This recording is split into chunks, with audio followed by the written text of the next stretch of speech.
গত রাতে যে বৃষ্টিপাত হয়েছে সেই বৃষ্টিপাতের সাথে কিন্তু কালবৈশাখী ঝড় হয়েছে, বজ্রপাত হয়েছে এবং শিলাবৃষ্টি হয়েছে। আমরা কাল রাতের যে বৃষ্টি, সর্বোচ্চ বৃষ্টি আমরা রেকর্ড করেছি শ্রীমঙ্গলে, সিলেট বিভাগের শ্রীমঙ্গলে, মৌলভীবাজার জেলা। ওইখানে আমরা 124 মিলিমিটার বৃষ্টিপাত রেকর্ড করেছি। সেই সাথে ঢাকাতে আমরা বৃষ্টিপাত রেকর্ড করেছি গত রাতে 36 মিলিমিটার বৃষ্টিপাত, এবং চট্টগ্রামে আমরা 37 মিলিমিটার বৃষ্টিপাত রেকর্ড করেছি। তাছাড়া মোটামুটি রাজশাহী এবং খুলনা বিভাগের যে আমাদের স্টেশনগুলো আছে ওইসব অঞ্চল বাদে বাকি সারা দেশেই গতকাল আমাদের রাতে বৃষ্টিপাত হয়েছে এবং পরিবেশ অনেকটা সহনশীলতার মধ্যে চলে এসেছে এবং দেশের অনেক জায়গাতে কালবৈশাখী ঝড়, বজ্রপাত এবং শিলাবৃষ্টি হয়েছে। আগামী 24 ঘন্টা আমাদের যে পূর্বাভাস, সে পূর্বাভাস অনুযায়ী 24 ঘন্টার পূর্বাভাস অনুযায়ী বরিশাল এবং খুলনা বিভাগেও কিন্তু এবং রাজশাহী বিভাগের কিছু কিছু অংশে কিন্তু আমাদের আজ বৃষ্টিপাত হওয়ার সম্ভাবনা আছে। সেই সাথে ঢাকা, ময়মনসিংহ, সিলেট এবং চট্টগ্রাম বিভাগে বৃষ্টিপাতের সম্ভাবনা আছে। তবে গত কয়েকদিন যেমন খুলনা বিভাগে কোনো অঞ্চলে বৃষ্টিপাত রেকর্ড করা হয়নি এখন পর্যন্ত, তবে আজ আমরা আশা করছি খুলনা বিভাগে বৃষ্টি বিস্তার লাভ করবে এবং তাপমাত্রা আমাদের যে চলমান যে তাপপ্রবাহ ছিল সেই তাপপ্রবাহের অবসান হওয়ার সম্ভাবনা আছে আজ থেকে।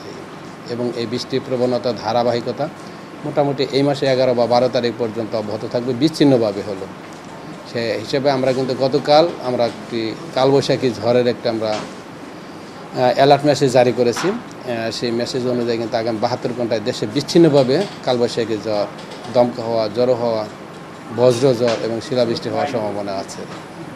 এবং আপাতত তাপপ্রবাহ আপাতত আজ থেকে প্রশমিত হয়ে যাওয়ার সম্ভাবনা বেশি এবং আগামী 12-13 তারিখ পর্যন্ত দেশে ওইভাবে যে চলমান তাপপ্রবাহ আপাতত আমরা আশা করছি না।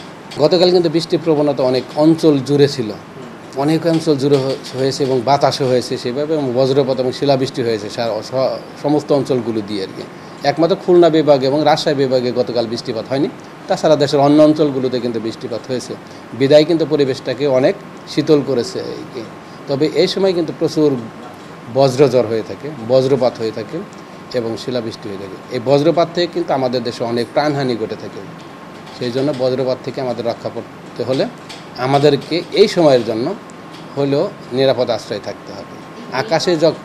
আকাশে যখন বজ্র মেঘমালার সৃষ্টি হবে, অর্থাৎ কালো মেঘ থাকবে, আকাশে বিদ্যুৎ চমকাবে, এই সময় কিন্তু আমাদেরকে নিরাপদ আশ্রয় থাকতে হবে। অর্থাৎ এই বজ্র ঝড় কিন্তু বেশিক্ষণ স্থায়ী হয় না, আধা ঘন্টা থেকে 1.5 ঘন্টা মোটামুটি স্থায়ী হয়ে থাকে।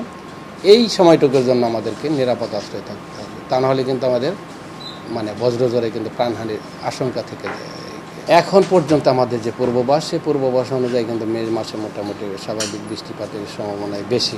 তবে আপাতত এই মাসের 11-12 তারিখ পর্যন্ত বৃষ্টিপাতের একটা বিচ্ছিন্নভাবে আছে। তারপরে হয়তো বৃষ্টিপাতের প্রবণতা কিছুটা কমে যেতে পারে, তার পরবর্তীতে আবার কিন্তু এই মাসের শেষের দিকে আবার বৃষ্টিপাতের, তবে মে মাসে স্বাভাবিক বৃষ্টি আমরা আশা করছি।